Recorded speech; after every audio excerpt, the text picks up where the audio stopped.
There is no chapel on the day on which they hang a man. The chaplain's heart is far too sick, or his face is far too wan, or there is that written in his eyes which none should look upon.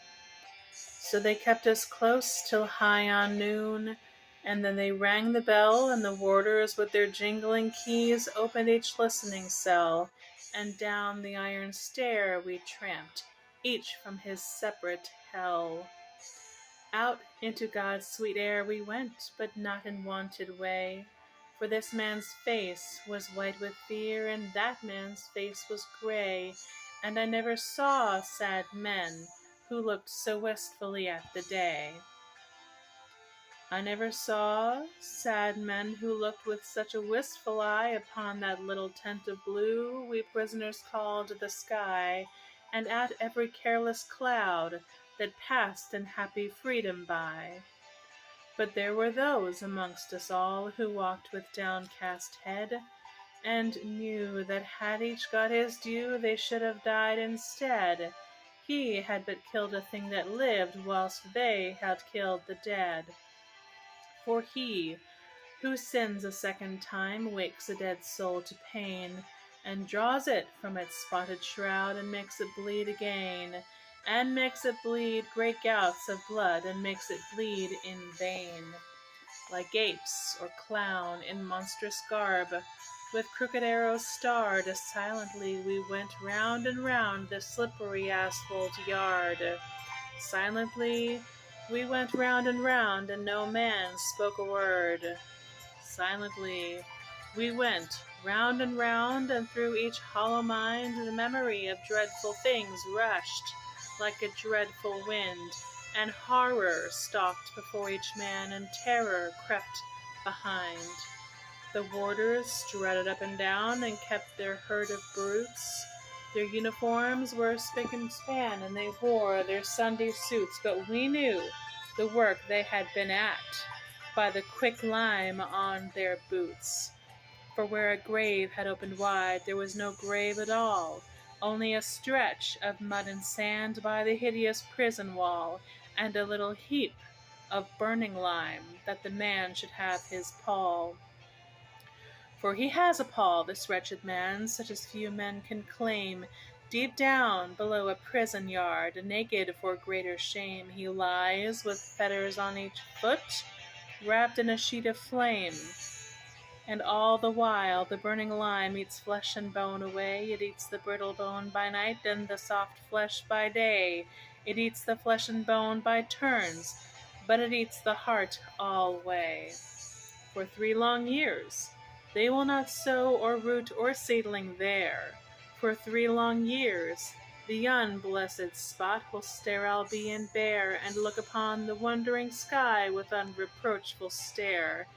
They think a murderer's heart would taint each simple seed they sow. It is not true. God's kindly earth is kindlier than men know, and the red rose would but blow more red, the white rose whiter blow. Out of his mouth a red, red rose, out of his heart a white. For who can say by what strange way Christ brings his will to light, since the barren staff the pilgrim bore bloomed in the great Pope's sight? But neither milk-white nor rose-red may bloom in prison air. The shard, the pebble, and the flint are what they give us there.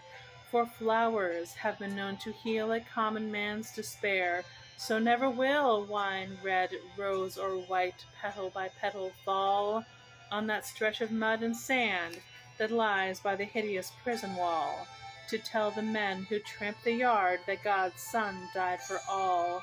Yet through the hideous prison wall still hems him round and round, and a spirit may not walk by night that is with fetters bound, and a spirit may but weep that lies in such unholy ground. He is at peace, this wretched man at peace, or will be soon. There is no thing to make him mad, nor does terror walk at noon. For the lampless earth in which he lies has neither sun nor moon. They hanged him as a beast is hanged. They did not even toll a requiem that might have brought rest to his startled soul, but hurriedly they took him out and hid him in a hole. They stripped him of his canvas clothes, and gave him to the flies. They mocked the swollen purple throat and the stark and staring eyes, and with laughter loud they heaped the shroud in which their convict lies. The chaplain would not kneel to pray by his dishonored grave, nor mark it with that blessed cross that Christ for sinners gave, because the man was one of those whom Christ came down to save. Yet all is well. He has but passed to life's appointed bourne, and alien tears will fill for him pity's long broken urn, for his mourners will be outcast men, and outcasts always mourn. I know not whether laws be right or whether laws be wrong. All that we know who lie in jail is that the wall is strong, and that each day is like a year whose days are long. But this I know, that every law that men hath made for man, since first man took his brother's life, and the sad world began, but straws the wheat and saves the chaff with a most evil fan. This too I know, and wise it were if each could know the same, that every prison that men build is built with bricks of shame, and bound with bars, lest Christ should see how men their brothers maim. With bars they blur the gracious moon, and blind the goodly sun, and they do well to hide their hell, for in it things are done that Son of God nor Son of Man ever should look upon. The vilest deeds, like poison weeds, bloom well in prison air. It is only what is good in man that wastes and withers there. Pale anguish keeps the heavy gate, and the warder is to spare. For they starve the little frightened child, till it weeps both night and day, and they scourge the weak, and flog the fool, and gibe the old and gray. And some grow mad, and all grow bad, and none a word may say.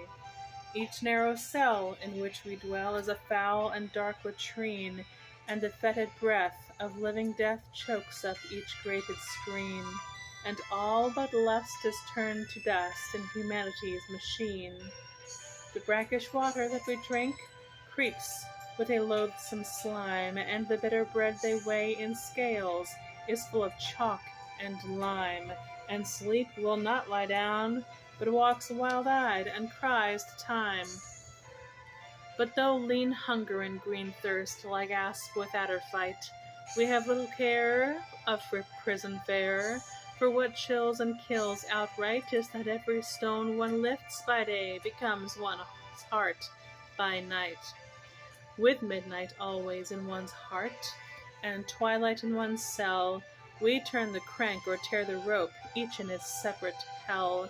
And the silence is more awful far than the sound of a brazen bell, and never a human voice comes near to speak a gentle word, and the eye that watches through the door is pitiless and hard, and by all forgot we rot and rot, with soul and body marred, and thus we rust, life's iron chain degraded and alone, and some men curse, and some men weep, and some men make no moan, but God's eternal laws are kind, and break the heart of stone. And every human heart that breaks in prison cell or yard is as that broken box that gave its treasure to the Lord, and filled the unclean leper's house with the scent of costliest nard. Ah, happy they whose hearts can break in peace of pardon win. How else may man make straight his plan, and cleanse his soul from sin? How else but through a broken heart may Lord Christ enter in? And he, of the swollen purple throat and the stark and staring eyes, waits for the holy hands that took the thief to paradise, and a broken and contrite heart the Lord will not despise. A man in red who reads the law gave him 3 weeks of life, 3 little weeks in which to heal his soul of his soul's strife, and cleanse from every blot of blood the hand that held the knife. And with tears of blood he cleansed the hand that held the steel, For only blood can wipe out blood, and only tears can heal, and the crimson stain that was of Cain became Christ's snow-white seal. In Reading Gaol by Reading town there is a pit of shame, and in it lies a wretched man, eaten by teeth of flame. In a burning, winding sheet he lies, and his grave has got no name. And there, till Christ call forth the dead, in silence let him lie. No need to waste the foolish tear, or heave the windy sigh. The man had killed the thing he loved, and so he had to die. And all men kill the thing they love. By all let this be heard. Some do it with a bitter look, some with a flattering word. The coward does it with a kiss, the brave man with a sword.